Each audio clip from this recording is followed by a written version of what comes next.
बच्चों and welcome to our channel Mukesh Kashyap. हमारा chapter चल रहा है परमाणु संरचना, केमिस्ट्री के फर्स्ट पेपर से है ये और इसका पार्ट 3 है। बच्चों इससे पहले हम 2 पार्ट ऑलरेडी बना चुके हैं, जिन्होंने नहीं देखे हैं वो जाकर देख सकते हैं।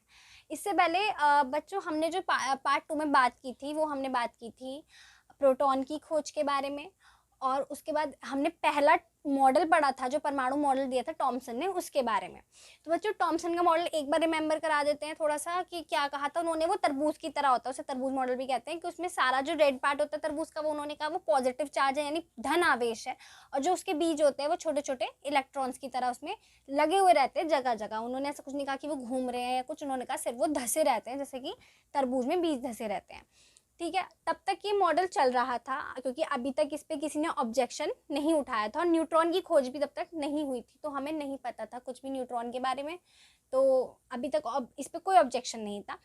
लेकिन बच्चों अब आज जो हम पढ़ने वाले हैं वो पढ़ेंगे हम रदरफोर्ड के मॉडल के बारे में, और परमाणु के नाभिक यानी न्यूक्लियस की खोज के बारे में हम पढ़ेंगे। और साथ ही साथ ये एक तरीके से दोष है या ड्रॉबैक है, फेलियर है टॉमसन के लिए था, क्योंकि इस मॉडल के आने के बाद टॉमसन का जो मॉडल था वो बिल्कुल पूरी तरीके से फेल हो चुका था। तो बच्चों जो रदरफोर्ड थे, यहाँ पे सारी बात इस समय रदरफोर्ड की होनी है। जो अर्नेस्ट रदरफोर्ड थे वो क्या थे, एक काफ़ी रिच पर्सन थे, और उनकी कंपनी थी जो अल्फ़ा रेस के ऊपर, अल्फ़ा किरणों के ऊपर क्या करती थी, रिसर्च करती थी। ठीक है, उस समय अल्फ़ा किरणों की खोज हो चुकी थी, अल्फ़ा किरणों के बारे में पता था। अगर आपको नहीं पता है तो अल्फ़ा रेस क्या होती हैं, अल्फ़ा रेस किसी भी रेडियो एक्टिव पदार्थ से निकलती हैं। ठीक है, हमारे पास कोई रेडियो एक्टिव पदार्थ होता है वो अल्फ़ा, बीटा और गामा रेस अपने अंदर से निकालता है। तो वो अल्फ़ा रेस के ऊपर क्या कर रहे थे, अल्फ़ा किरणों के ऊपर रिसर्च चल रही थी। तो उन्होंने और उनके कुछ जो एम्प्लॉयज़ थे, एम्प्लॉयज़ ने पहले उनसे आकर बताया, एम्प्लॉयज़ आए उनके पास, उन्होंने कहा कि सर जब हम रिसर्च कर रहे थे तो हमने रिसर्च में कुछ ऐसी चीज़ देखी जो टॉमसन के मॉडल को गलत साबित कर रही थी। अब वो क्या चीज़ थी हम वो देखते हैं। एक्चुअली उन्होंने क्या करा था, उन्होंने एक बड़ी सी जिंक सल्फाइड की यानी ZnS, वही प्लेट, फ्लोरोसेंस प्लेट जिसे हम बोलते हैं, जो स्फुरदीप्ति या प्रदीप्ति उत्पन्न करती है, एक बड़ी सी प्लेट लगाई, और फिर क्या करा उन्होंने, एक रेडियो एक्टिव पदार्थ रखा। ठीक है, कोई रेडियो एक्टिव पदार्थ है जिसमें से क्या निकलनी थी, अल्फा रेज निकलनी थी, और इसे उन्होंने टिन के बक्से में रखा था। ये टिन का बॉक्स है, ठीक है, टिन का बॉक्स, और ये कोई रेडियो एक्टिव पदार्थ है, रेडियो एक्टिव पदार्थ है ये कोई भी जिसमें से अल्फा रेज निकली है। आप इसे सोर्स ऑफ या स्रोत कह सकते हैं अल्फा रेज का या अल्फा किरणों का। ठीक है, और बीच में क्या करा उन्होंने, सोने की पतली सी पन्नी रख दी, सोने की पन्नी थी वो, गोल्ड की, और क्या करा इस रेडियो एक्टिव पदार्थ के जरिए उन्होंने बहुत सारों का मतलब बच्चों ये नहीं कि कुछ हजार ही, सिर्फ उन्होंने लाखों करोड़ों उस पर अल्फा कणों की बमबारी कराई, यानी बहुत सारे अल्फा कण जो थे रेडियो एक्टिव पदार्थ रखा, और उसमें से काफ़ी सारे जो अल्फा रेस थी, अल्फा कण थे, वो सब क्या कर रहे थे, इस प्लेट पर उन्होंने उसकी बमबारी कराई, मतलब उस पर डाला एकदम से। और बच्चों डालने के बाद उन्होंने क्या देखा, उन्होंने देखा कि करीब 99% जो रेस थी वो क्या हो रही थी, इस धातु की पन्नी से आर पार निकल रही थी, बिल्कुल आर पार निकल रही। तो ये कैसे पता चल रहा था उन्हें आर पार निकल रही है, बिकॉज ये जब इस प्लेट से टकरा रही थी, और यहाँ पे मैंने आपको बताया था कि कोई पार्टिकल या फिर कोई पार्टिकल इस पर क्या करता है, टच करता है आके इस प्लेट पे, तो इसमें से हरी पीली रंग की रोशनी निकलती है जिंक सल्फाइड की प्लेट में से। तो ऐसा हो रहा था, प्लेट में से रोशनी बाहर निकल रही थी, 99% ऐसा हो रहा था।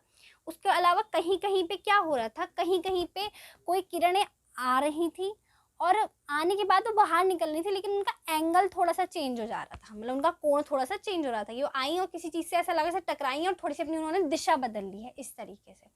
उसके अलावा फिर दूसरी बात क्या हो रही थी, फिर हो रही थी कि बहुत ही कम, मतलब आप 20,000 में से एक आप मान सकते हो कि 20,000 में से एक किरण के साथ ऐसा हो रहा था कि वो जाकर और सीधी बिल्कुल 180 डिग्री यानी ठीक उसी एंगल में जा रही थी, उसी एंगल में वापस लौट आ रही थी टकरा कर। ठीक है, जब ये सारी बातें हुई कि कुछ ऐसे निकल गए खादी में से, और कुछ जो है टकरा के कुछ कहीं को निकल गए, और कुछ में क्या हुआ कि वो वापस लौट के आ गए। तो इस बात से उन लोगों ने ये एक निष्कर्ष दिया अपना कि टॉमसन का मॉडल गलत है, क्योंकि टॉमसन ने क्या कहा, टॉमसन ने कहा कि उन्होंने कहा ये सब में पॉजिटिव चार्ज है, सब में पॉजिटिव चार्ज है एटम के अंदर।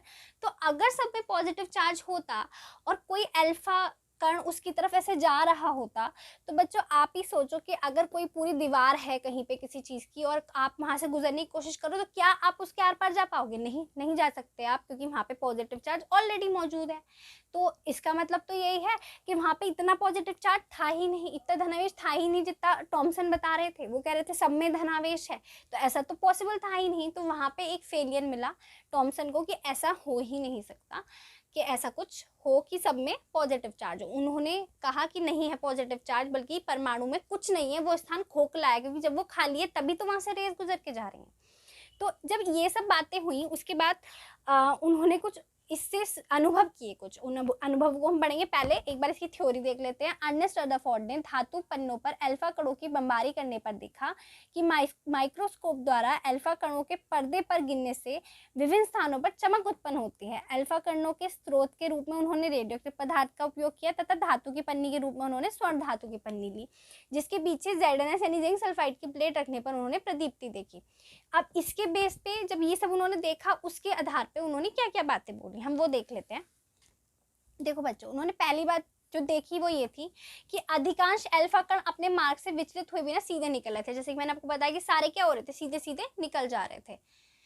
दूसरी बात, कुछ अल्फा कण अपने मूल पथ से थोड़ा विक्षेपित हो रहे थे, यानी वो जा रहे थे लेकिन थोड़ा सा उनका एंगल चेंज हो रहा था, अपने मूल पथ से वो विक्षेपित हो रहे थे। बहुत कम कण उच्च कोण दिशा में विक्षेपित हो रहे थे, यानी कुछ थे कि हाँ बहुत ज्यादा विक्षेपित हो रहे थे, कुछ थे थोड़े कम हो रहे थे। अल्फा कण केवल 8000 में से एक ऐसे थे जो वापस अपने मूल पथ पर लौट आ रहे थे, यानी जैसे वो गए हैं और वैसे ही वो लौट आए हैं। तो ये सब थे उनके अनुभव जो उन्होंने उस प्रयोग को करके देखे।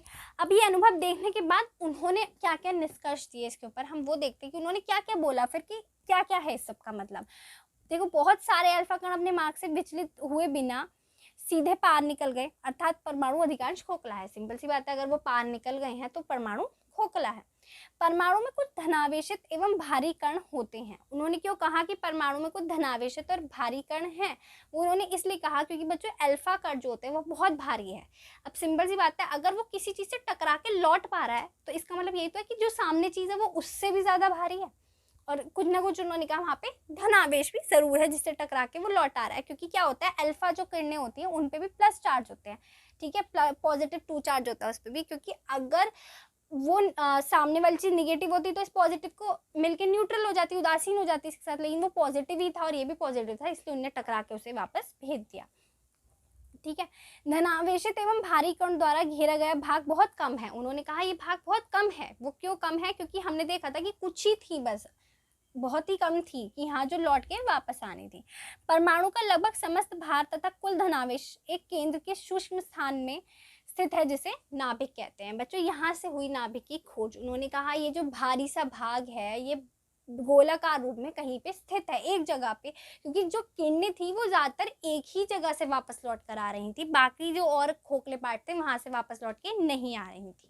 अच्छा बच्चों, उसके अलावा जो उन वालों की बात हमने की कि जो विक्षेपित हो गए, उनका क्या था कि कहीं ना कहीं इलेक्ट्रॉन्स थे, जब वो इन इलेक्ट्रॉन से थोड़ा सा टकराई तो टकराने के बाद वो हल्का सा कुछ छू के निकली, तो क्या हुआ, वो छू के निकली तो किस चीज़ से टकराई है तो उन्होंने अपना थोड़ी दिशा चेंज कर ली, उसमें एब्जॉर्ब नहीं हुई, वो जाके अलग दिशा में चलेगी। तो ये सारी बातें क्या हुई, रदरफोर्ड के मॉडल से बाहर आई, और इसके बाद टॉमसन के मॉडल को गलत साबित कर दिया गया कि रदरफोर्ड का मॉडल बिल्कुल ठीक है। ये बात हमारे सामने आ चुकी थी। लेकिन बच्चों ऐसा नहीं था कि रदरफोर्ड का मॉडल बिल्कुल ठीक था, अभी इसमें भी फेलियर्स थे इनके भी कुछ। अच्छा, इन सब बेसिस पे रदरफोर्ड ने जो अपना मॉडल दिया वो उन्होंने क्या कहा, ये तो सब उनका निष्कर्ष था कि उन्होंने क्या देखा, फिर उन्होंने क्या बोला। अब वो मॉडल के लिए क्या कह रहे थे, उन्होंने पहली बात बोली परमाणु अति सूक्ष्म गोलाकार विद्युत उदासीन कण है। उन्होंने कहा परमाणु बहुत छोटा है, गोलाकार है। मैं आपको गोलाकार और छोटा ही बात तो पहले भी हो चुकी थी, टॉमसन भी कर चुके थे। विद्युत उदासीन कण है, ये बात भी टॉमसन कह चुके थे। जिसका भाग खोखला है, ये बात टॉमसन की नहीं थी, उन्होंने इस बात को नहीं सहमति दी थी। जिसका भाग खोखला है, ठीक है, अधिकांश भाग खोखला है, मतलब यही नहीं कि सारा खोखला है, अधिकांश खोखला है। दूसरी बात उन्होंने क्या कही, प्रत्येक परमाणु के केंद्र में अति सूक्ष्म सघन भारी धनावेशित केंद्र स्थित है जिसे नाभिक कहते हैं। उन्होंने कहा हर परमाणु के एक केंद्र है और उसके केंद्र में क्या है, एक भारी सा कुछ धनावेश है जो स्थित है और उन्होंने उसे नाभिक नाम दिया, उसे न्यूक्लियस बोला उन्होंने कि वो उसका न्यूक्लियस है। बच्चों धनावेश हम इसलिए भी तक कर रहे हैं क्योंकि अभी भी न्यूट्रॉन की खोज नहीं हुई है, नहीं पता है कि धनावेश के अलावा भी उस नाभिक में कुछ और चीज है। ठीक है, उसके अलावा थर्ड पॉइंट ये वही है कि परमाणु का समस्त धनावेश इसके नाभिक में ही है, मतलब जितना धनावेश है वो सिर्फ नाभिक में है, उसका धनावेश कहीं और नहीं है। बाकी परमाणु खोखला है, उसमें इलेक्ट्रॉन भी है, लेकिन धनावेश सिर्फ नाभिक में है, उसके और कहीं भी किसी हिस्से में नहीं है, जबकि थॉमसन का कहना था कि धनावेश सब में फैला हुआ है। परमाणु में इलेक्ट्रॉन नाभिक के बाहर शेष क्षेत्र में विभिन्न कक्षाओं में घूमते हैं। उन्होंने दूसरी बात क्या बोली कि परमाणु का जो बाहर का क्षेत्र है, जो खोखला है, उसमें क्या है, इलेक्ट्रॉन्स है, वो जो उस क्षेत्र में घूम रहे हैं विभिन्न कक्षाओं में। उन्होंने बोला विभिन्न कक्षाओं में, उन्होंने कोई पर्टिकुलर कक्षा या ऑर्बिट डिफाइन नहीं किया कि इस वाले में, उन्होंने सिर्फ इतना कहा घूम रहे हैं, किसी में भी घूम सकते हैं। ठीक है, फिर अगला पॉइंट क्या है, परमाणु के आकार की तुलना में नाभिक का आकार बहुत छोटा है। इस बात से क्या मतलब है बच्चों, उन्होंने एक इसका एग्जाम्पल भी दिया था कि जो नाभिक का आकार है वो परमाणु के मुकाबले बहुत छोटा। आप इस तरीके से समझ सकते हो कि अगर आप किसी बॉल को आप वहाँ पे हो फुटबॉल के मैदान में, तो अगर आप फुटबॉल को नाभिक मान रहे हो तो वो पूरा जो मैदान है वो एक परमाणु है, यानी ये इतना ज़्यादा अंतर है। इस तरीके से आप समझ सकते हैं कि अगर हमारा नाभिक का आकार 10 की पावर -10 है तो परमाणु 10 की पावर -15 है। ठीक है, कि मतलब 5 लाख गुना ज़्यादा है वो। इस तरीके से उन्होंने कहा कि वो काफ़ी डिफरेंस है इन दोनों चीज़ों के बारे में। आप सबसे अच्छा एग्जांपल ले सकते हो कि अगर फुटबॉल नाभिक है तो पूरा जो मैदान है वो एक परमाणु की तरह काम करेगा। ठीक है बच्चों, तो ये था हमारा रदरफोर्ड का मॉडल जो रदरफोर्ड ने दिया। रदरफोर्ड ने एक्सपेरिमेंट्स के थ्रू बताया, लेकिन अभी ये यहाँ पे ख़त्म नहीं होता है, अभी इसमें भी कुछ फेलियर थे, इनकी भी कुछ कमी निकली। ठीक है, इन्होंने जैसा कि कहा कि इलेक्ट्रॉन जो है वो घूमता रहता है सभी इस चारों तरफ कक्षाओं में, इस चीज़ यही उनका एक फेलियर था, और भी उनका एक फेलियर था, उसके बारे में हम नेक्स्ट वीडियो में बात करेंगे। और नेक्स्ट वीडियो में उसके बाद हम न्यूट्रॉन की खोज के बारे में बात करेंगे और परमाणु क्रमांक द्रव्यमान संख्याओं के बारे में। उसके बाद हम नेक्स्ट वीडियो में लाएंगे अगला मॉडल जो कि हमारा बोहर का मॉडल होगा। तो अगर बच्चों वीडियो पसंद आई हो तो प्लीज़ लाइक और शेयर एंड सब्सक्राइब कर देना चैनल को। Thank you.